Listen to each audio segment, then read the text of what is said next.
আল্লাহর রাসূল সাল্লাল্লাহু আলাইহি ওয়াসাল্লাম বলেন, যে ব্যক্তি একজন বস্ত্রহীন ব্যক্তিকে বস্ত্র দেয়, বস্ত্র পরিধান করায়, আল্লাহ তাআলা ওই ব্যক্তিকে জান্নাতে সবুজ পোশাক পরাবেন। বলেন সুবহানাল্লাহ।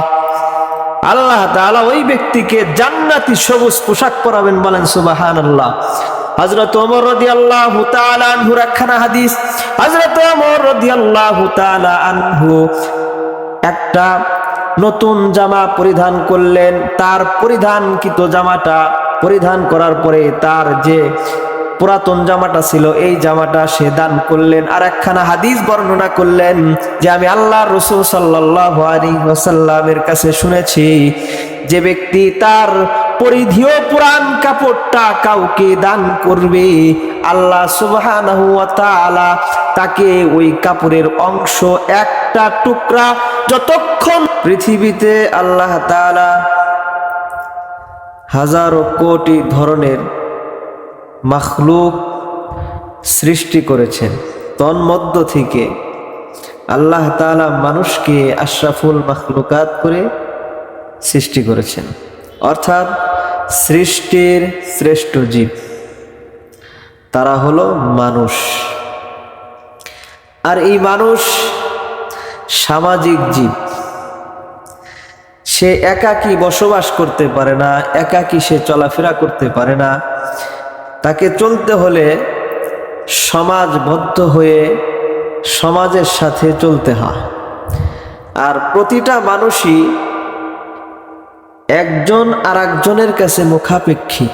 যেমন ধরুন, একজন ডাক্তার একজন উকিলের কাছে মুখাপেক্ষী, একজন উকিল একজন কৃষকের কাছে মুখাপেক্ষী, একজন কৃষক একজন চাকরিজীবীর কাছে মুখাপেক্ষী। তেমনি ভাবে প্রত্যেকটা মানুষই প্রত্যেকটা মানুষের কাছে মুখাপেক্ষী। এটার কারণ হলো যে মানুষ সমাজে বসবাস করে, এক একজন এক এক শ্রেণীর পেশার মানুষ। এজন্য একজনের পেশা আর একজন তার প্রয়োজন হয়, আর একজনের পেশা আর একজনের তার কি হয়, প্রয়োজন হয়, কর্ম প্রয়োজন হয়। এজন্য আমরা সকলের মুখাপেক্ষী।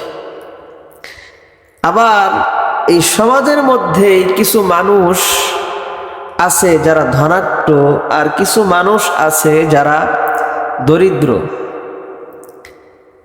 এই দুই শ্রেণীর মানুষকেও আল্লাহ তাআলা বানিয়েছেন। এক শ্রেণীর মানুষদেরকে আল্লাহ তাআলা ধন সম্পদ দিয়েছেন, আর এক শ্রেণীর মানুষদেরকে আল্লাহ দরিদ্র করে সৃষ্টি করেছেন। এই দুটোটাই আল্লাহ তাআলার পক্ষ থেকে হয়েছে, কেউ নিজে ইচ্ছাই হতে পারে না। তবে একজন ধনাঢ্য ব্যক্তির কাছে সমাজের দরিদ্র মানুষ তার সম্পদে হক রাখে, তার এই সম্পদ বিত্ত এটার মধ্যে একজন গরিবের হক রয়েছে। যেমন আল্লাহ তাতে বলেন, ওয়াফি আমওয়ালিহিম হাক্কুল লিসসাইলি ওয়াল মাহরুম। আল্লাহ তাআলা পবিত্র কোরআনে বলেন, হে বিত্তবান ধনাঢ্য ব্যক্তি, তোমাদের সম্পদে গরিবদের হক রয়েছে। বলেন সুবহানাল্লাহ। আল্লাহ পবিত্র কোরআন স্পষ্ট করে বলে দিলেন যে সমাজের যারা বিত্তশালী, বিত্তবান, ধনাঢ্য ব্যক্তি, ধনী, তাদের সম্পদের মধ্যে আল্লাহ তাআলা গরিবদের হক রাখছেন।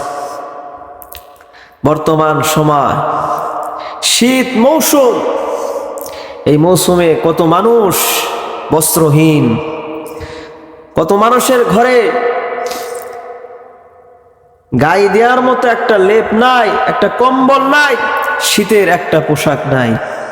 অথচ আমার 5টা 7টা 10টা এর চাইতে আর অধিক আমার ঘরে আছে। কিন্তু আল্লাহ তাআলা তো বলছেন, আমার কাছে আমার দরিদ্র ভাই সে হক রাখে, আমার সম্পদে আমার দরিদ্র ভাই হক রাখে। কিন্তু এত শীত, প্রচন্ড কনকনে শীত, যেই শীতের মধ্যে মানুষের কাপড় নাই, যাদের শীতের কাপড় নাই, লেপ নাই, তুষক নাই, এরা এই শীতের মধ্যে বড় কষ্টে দিনাতিপাত করতেছে। কিন্তু আমরা কি তাদের খোঁজ খবর নিচ্ছি?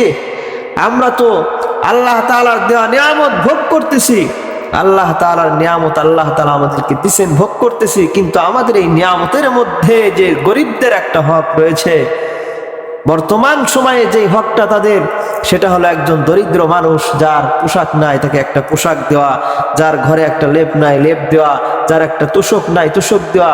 এই যে বস্ত্র দেওয়া, শীতার্তদের বস্ত্র দেওয়া, এই বস্ত্রটা শীতার্ত ব্যক্তি, গরিব মানুষ আমার কাছে, আপনার কাছে, ধনাঢ্য বিত্তশালী ব্যক্তির কাছে হকদার, সে অধিকার রাখে। এজন্য আমাদের প্রত্যেকেরই উচিত যে আমরা আমাদের পরিধেয় পোশাক থেকে হোক, কিনে হোক, নতুন হোক, যে করেই হোক, একটা পোশাক আমার সাধ্যে থাকলে দুইটা, সাধ্যে না থাকলে একটা, যদি তাও না থেকে 2 জন মিলে একটা দিব, 4 জন মিলে একটা দিব।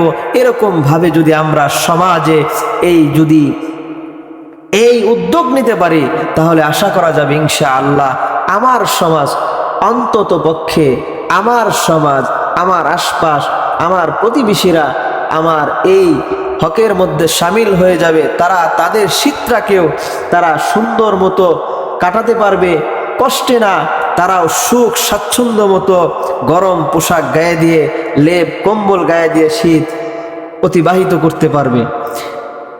আর এই যে শীতের মধ্যে একজন শীতার্ত ব্যক্তিকে আপনি পোশাক দিলে কি ফজিলত, আল্লাহ রাসূল সাল্লাল্লাহু আলাইহি ওয়াসাল্লাম হাদিসের মধ্যে বলেন, ক্বালা রাসূলুল্লাহ সাল্লাল্লাহু আলাইহি ওয়াসাল্লাম, মান কাসা আলা উরয়ানিন কাসাহুল্লাহু মিন খুদরিল জান্নাহ।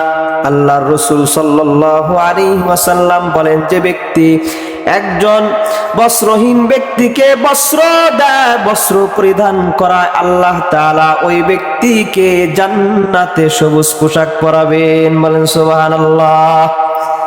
আল্লাহ তাআলা ওই ব্যক্তিকে জান্নাতি সবুজ পোশাক পরাবেন। বলেন সুবহানাল্লাহ।